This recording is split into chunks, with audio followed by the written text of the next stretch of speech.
Ed Heads, thanks for joining me here in this post-broadcast script, which we are going to make a habit. First of all, thank you for subscribing at WeGotEd.com.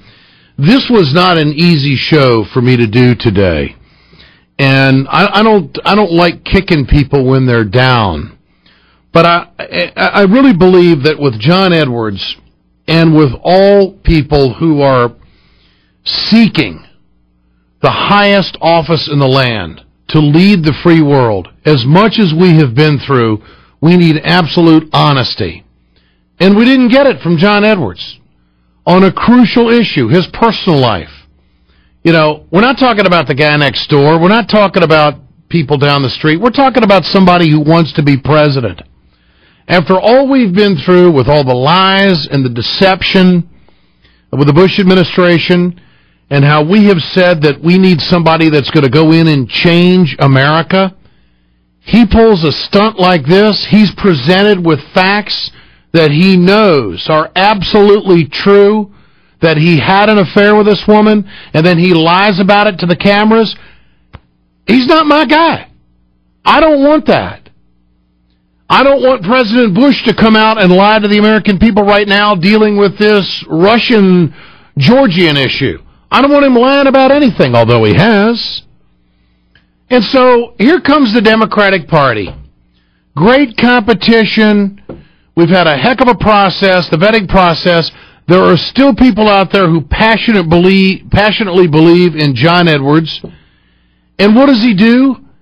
He pulls a stunt like this. He lies to the American people and his supporters.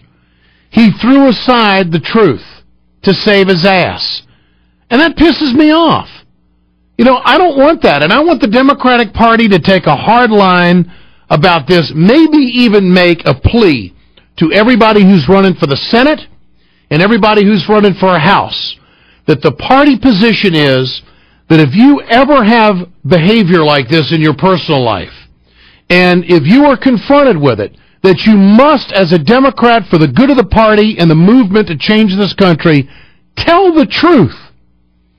Because if we don't have the truth on our side, no matter what it might be, we don't have credibility to change the country. Because as we've been lied to, here's Edwards lying, it's just more of the same. How are we supposed to believe in change when we don't get the truth in his personal life? And it does matter. And it is a character flaw. And it's not just a one-shot indiscretion. It is a judgment that's been made when he was given a set of facts. He lied to the people about it instead of stepping up front and say that did happen and handling it differently. And had this come out before all of the primaries, it would have been over. And I don't know if this would have helped Hillary get the nomination or whether it would have strengthened Barack's position or maybe helped out Chris Dodd or Joe Biden or whoever. But I do know this, that of all the candidates that were up there who were vying for the nomination, one of them lied. I know that for a fact. And I don't think this is good at all, and it's unfortunate, and I think the party's got to take a stand and communicate with everybody who's running in the Senate and running in the House, that if we're going to drain the swamp, if we're going to change America, then we have to set the bar. We have to have standards of behavior, and that behavior is telling the truth. And so it was not an easy show for me to do today, but I was passionate about the fact that I think that Edwards screwed up big time. And he played Russian roulette with the party's nomination. Who knows where this could have gone?